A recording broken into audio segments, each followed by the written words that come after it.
Okay, so this is a turnaround video of the transport ship board. I'm just going to quickly take you around it so you can see it from a few different angles. This is the exterior. The main construction is with insulation styrofoam with craft foam as the paneling. It was painted with an airbrush, my first attempt to do paint with an airbrush, which was a minor disaster at various points until I figured out how to use the airbrush properly, so that was fun. The windows at the front here are a reflective scrapbooking paper, so you can see they're like mirrored, which has been cut into place and folded. We've painted a bunch of streaks on it going from front to back. We wanted the idea to be that it had hit things at very high speed and they had sort of scraped along the paint job. Also, it just gives it cartoon speed lines, which always make it look like it's going faster. Up here we've got the front of the engine. The idea is that this whole area here is the engine. And then over here it goes to the back of the engine, and you can see that it gets cut off, and that's because it links up to the other side. Over here we have some space Catholics who are combating the actual rightful owners of this ship, which are the Yu Jing. So they're having sort of a firefight on the hull. Over here you can see the ship's designation, which thank you very much, Google Translate. There's the dude. And there we go. So that's basically the outside. The outside is a very wide open board. What we'll often do is take, one of our players has asteroids, like little model asteroids, and we'll set them up all around so that it's like flying through an asteroid field, so that there will be a little bit more terrain on the outside of the ship. However, even just playing it as is, it's very wide open, but you can still fight on it. There are still places to take cover, so it does still work, even if it's a little bit sparse.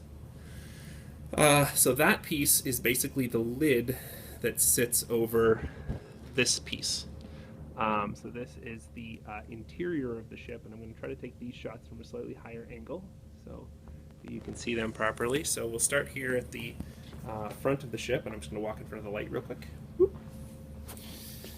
Okay, so up the front here we have the cockpit.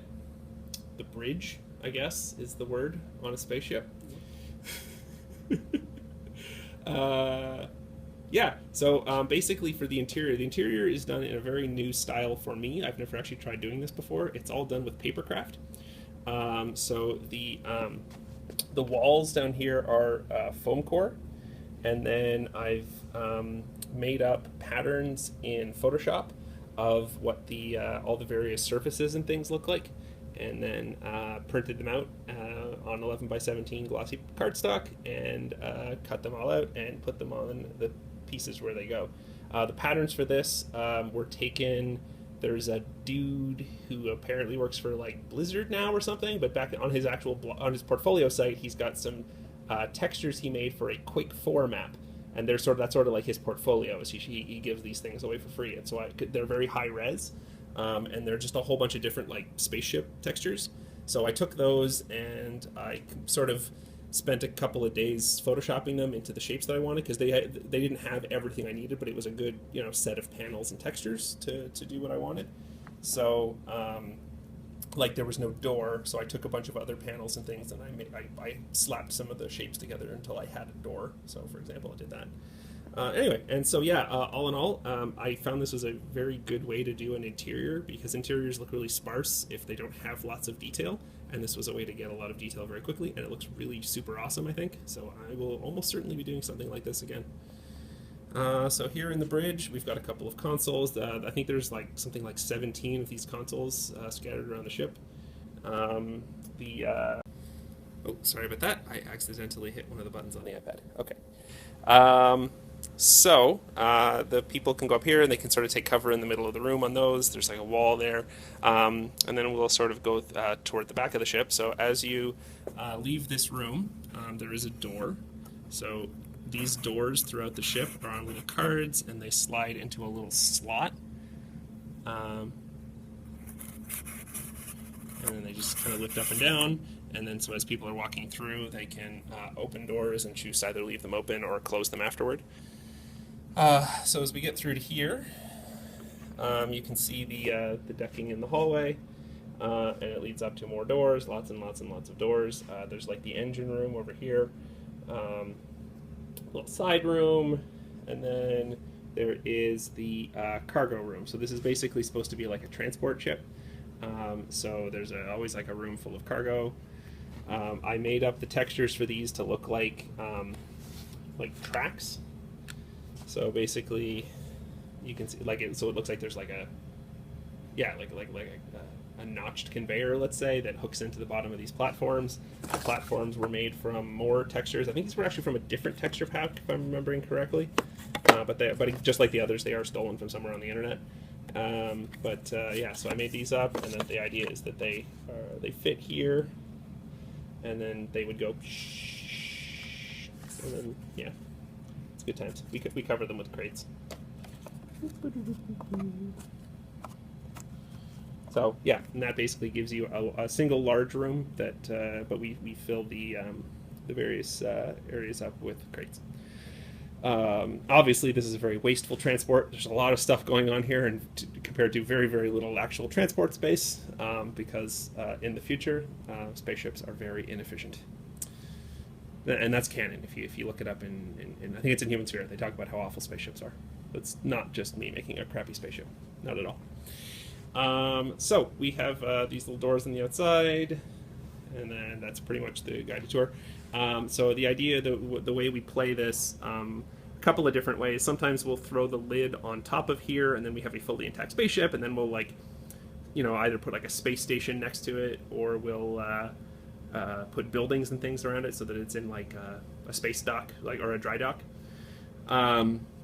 Other times we will just use the inside, and again, that works particularly well if there's like buildings connected to it, like with walkways and things, because then you can have like essentially the buildings outside, and then you come inside and fight around the spaceship. However, my personal preference is to actually just put the two pieces next to each other. It's really hard. I can't put this thing any higher. But basically, you just put the two next to each other, and then the idea is that a person on the outside can go into the ship from a few different ways. You can see that the top of each door is here. So the idea is that if this Crusader was walking along and wanted to so here, let's say that this Crusader found himself over here in the cargo bay, and he could not get past an impasse in the middle there. If he had lots of orders to spend, he could actually come out through this door, which puts him here, and then if there's no one watching, he can just run along the outside of the spaceship until he gets to that door, go in there, and then bam, he has snuck around behind everybody. So that's basically how we allow movement between the two boards, is that you just kind of go between the inside and the outside, and it ends up making a fairly entertaining map. Now, this is a very, very strange map to play on compared to a lot of the ones, because there's really not a lot of very long firing lines, except on the outside, which has ridiculously long firing lines. But most of the fighting ends up happening in here, so it's really like a knife fight with lots of flamethrowers and shotguns and melee and things like that. So it's definitely a fun change from a standard board. But yeah, I don't know. I think that's about all I have to say about it. I had a lot of fun making this board. It looks super awesome now. I like having it. I like playing on it. And I will be bringing it with me to Captain Con in February. So, yeah, that is Captain Spud's transport board. I don't think I need to credit anybody else, because I don't think anybody helped me. Yep, just Captain Spud. Kyle painted lines. Kyle painted. Yes, Kyle painted some lines. Thank you, Kyle. Go, Kyle. Mostly me, though. I'm pretty awesome. Video complete.